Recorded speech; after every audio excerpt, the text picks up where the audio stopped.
dunida ayaa xanuun baas ku dhacay oo haybtiisa la aqoon wuxuuna galaafanaya boqolleyda ugu badan dadka arlada ku nool. qaniyo ka soo gaadha bukaanka ayaa ka dhigaysa orgoban garashiya garaatoona lahayn oo afka la raadinaya dhiig diiran oo laabtiisa kulul ku qaboojiyo. filimada la jilay sinamada adduunka badidooda waynu ku aragnay muuqaalo xabkadoodu sida ku bilaabmayso. zombie waa eray bixin loo adeegsado meyd soconayo nolosha dib ugu soo laabtay. sixirka madooyay ku miji xidhan sheekooyinka haragan wax laynaya ama cudurka qaadsiinaya aadanaha. balse arrintu way ka duwan tahay sida ay nugu soo tabinayaan reer galbeedku. ku soo dhawaada taariikhda hogaamiyihii madowga muslimka ah ee reer Brazil, Nganga Zombie, sooyaalkiisana laynaga jira habaabiyay. halkani waa Madowless TV. haddii aad nagu cusub tahay nagu soo biir lana wadaaga asxaabtaada. sanadkii 1968 ayaa ahaa markii ugu horeysay ee filim laga matalo meydkan soconaya, waxaana uu ahaa filimkii Night of Living Dead ama habeenkii meydka nool. inta wixii ka dambeeyay waxa uu noqday tusbax furmay oo boqolaal filin iyo taxanayaal ayaa laga sameeyay. sidoo kale waxa lagu soo kordhiyay ciyaaraha digitalka ee lagu shubto kombiyuutarka iyo moobilada. hidaha dhaqanka Haitiga iyo diinta foodo ereyga zombie uu ku jira wuuna ku daabacan yahay in qofka baqtiyay uu nolosha ku soo laabanayo ayay aaminsan yihiin kadib marka ruuxda loo yeedho. haddaba magacan marnaba ma isweydiisay halka uu ka yimi.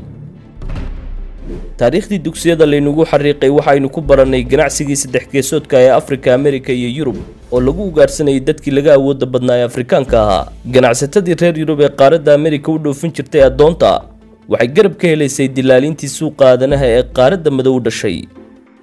Nganga Zombie, hogaamiyihii muslimka Afrikaanka ah ee aasaasay dawladda Islaamiga ahayd ee ku taalay Brazil, wuxuu ahaa doorkii ka jihaaday qayb libaaxana ka qaatay halgankii xoreynta adoonta ee qarnigii 17aad. sooyaalka Nganga waxa uu ka bilaabmayaa guumaysigii Boortaqiiska ee dalka Brazil. Boortaqiisku si uu imbraadoriyadiisa u ballaariyo una dhiso isticmaar cusub, waxa uu u baahday gacan shaqayso aan dheef iyo dhaqaale toona ku qabin. sida ay ilmaadeeradii reer Yurub samaynayaan ayuu isna ku dayday, wuxuuna xeebaha Afrika ka doontay adoon mashruuciisa dhismeed u fulisa. Afrika oo ahayd isha reer Yurub ugu muhiimsan ay ka soo daldashaan adoonta, waxa uu xilligaas gaadhay dadkii loo raray Latin America dhowr milyan oo qof. Brazil oo kaliya dadkii lagu adoonsaday waxay gaadheen 500,000. guud ahaan Laatinkana 13 milyan oo bini'aadam ayaa sida xayawaanka loo adeegsaday. beer falidda dhismaha iyo daryeelka guriga mudanahooda ayay ku jaangoonayeen badidoodu, waxaana jiray qaar mulkiilayaashooda baray waxaanay aqoon u lahayn. waagaaska ganacsiga aadanuhu farabaas ayuu ku hayay Afrika oo dhan, halka reer Yurubna ay ka dhiigaysteen dhaqaaliya awoodba. sagaxadda hoose maraakiibta lagu dhoofinaya ayaa lagu cabayn jiray iyagoo silsilado maaraystay ku tigtigan. qaarkoodna intaan la dhammaystirin socdaalka ayay jidka ku baqtiyi jireen. kuwa naflacaariga ku taga Amerikana waxay ku noolaayeen nolosha eyga oo fikir iyo jir ahaanba dabar aanay dhaafi karin ayaa lagu dahaadhay. waxbarashada caafimaadka iyo cibaadada qofkii lagu arko waxa uu ka dhignaa inuu qof kale ajasha dhaafiyey. badiba dukumentiyada taariikhda adoonta madow ee madxafka Brazil ku kaydsan waxay xusaysaa in dadkii ganacsiga loo keenay Brazil ay badidoodu ahaayeen muslimiin quraanka af carabi ku akhriyi jirtay. qofkii lagu arkay isagoo cibaadaysanaya ama fikrad gudbinaya dhiiggiisa dhulka waa loo diidi jiray oo isagoo noolaya dab la qabadsiin jiray. duruufaha bahalnimada ah ee haysatay aadanahan ayaa ku kaliftay inay u firdhadaan ayga iyo kaymaha waaweyn ee Brazil si ay u dhistaan bulsho ay ugu magac dareen kaynta neygarka ee lidka ku ah mudanaha caddaanka ah. dagaal lagu hoobtay ayaa dhex maray boqortooyadii Boortaqiiska iyo bulshadan madow, waxaana adkaaday qolyihii caddaanka oo dhulka iyo saanadaba kaga adkaa kooxdan yar.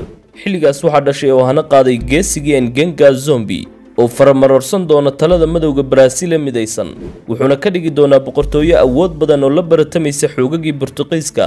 Zombie waxa uu taageeray culimaadudiinkii iyo waxgaradkii bulshadiisa si diinta loo gaarsiiyay cid kastoo ka fallaagowda adoonnimadii ninka caddaanka. boqortooyada waxa uu bixiyay dawladda Islaamiga ee Brazil. Maraas oo haddeer ku taala gobolka Alagoas ee Brazil ayay ka dhisnayd boqortooyadani. ciidan 10,000 gaadhaya ayuu qarameeyay isuguna jira hindidii dhulka laga qaaday dad caddaan oo sabool iyo bulshadii Afrika laga soo jujuubay.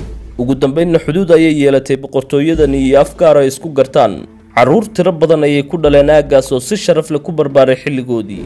dawladdii Suuma waxay lahayd dastuur iyo xeerar u aastaysan ummadii gacanta ugu jirtay, dhaqaalaheeduna madaxa ayuu la kacay, iyagoo samaystay waxay awalba ku fiicnaayeen oo ah beerista dalagga, xoolo dhaqashada iyo dhisidda dhismayaal casriya. waagaas askartii u heelanayd ammaanka iyo madaxdii siyaasadda waxaa loogu abaalgudi jiray cashuur qof kasta ku waajibtay.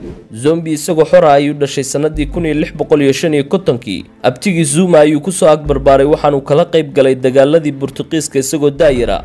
Abtiga ayaa Boortaqiiska u soo bandhigay inay heshiis kala saxeexdaan xusayeen maxaabiista Maras ay sii daayaan, beddelkeedana boqortooyadan Islaamiga uu hoos keeni doono Boortaqiiska. Zombi uu ku gacan sayray abtigii Zuma wuxuuna afkambiyey xukuumaddiisii. ugu dambeynna Zuma waxa sun walaaqay qoladii ka gadoodsanayd heshiiskan. Zombi casri ifayo cudun ayuu u daahfuray Afrikaankii dawladdiisa taageersanaa, wuxuuna xoogga saaray nidaamka Islaamiga oo asal loo noqdo uu ka dhigay. halkaas ay ka bilaamatay cadaawadda xidhiidhaysatay ee Boortaqiisku u qaba Ngenga. dagaalada dheer ayay galeen oo socday sanadihii 1678 ilaa 1694. guulo badan ayuu ka soo hooyay halgankan waxaanu qabsaday ku dhawaad 20 goobood oo ku yaala gobolka Bahia ee Brazil. isagoo boqor ayuu dagaalka safka hore kaga jiray, balse ugu dambeyn dhaawac weyn ayaa ka soo gaadhay bowdada oo Maras iyo dawladdiisii ka galaaftay. dadkii fikradiisa dhaxlay halgankoodii halkii ayay ka sii wadeen ilaa la gaadhay sanadkii 1888 oo is-adoonsiga laga mamnuucay dalka Brazil kadib markii dhiig badan loo daadiyay ummado badanna ay ku halaagsameen. sooyaalka Afrikaanka iyo faci ku abtirsadayba waxaad moodaa inay hilmaameen waxqabadkiisii.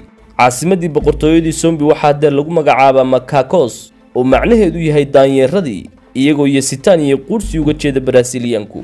sanadkii 1695 ayaa la tilmaamay in gacanta lagu dhigay Zombi, waxaana loo googooyay waslad si ay ugu cibro qaataan cidda kale ee dabadiisa qaada. deegaanadii uu ka talin jiray Ngenga waxaa loo xasuuqay si aan bogoga insaanka ku oolin. cagta ayaa la mariyay oo looma aaba yeelin yar iyo weynba, waxaana loo bixiyey Zombi, mayd soconayo oo dadka laynaya. haddaba daawada sideed u aragtaa boqorkan Islaamka ee Zombi lagu cabsiyo dadka laynooga dhigay? faalladaada xagga hoose nagu reeb, naguna soo bir haddii aad nagu cusub tahay.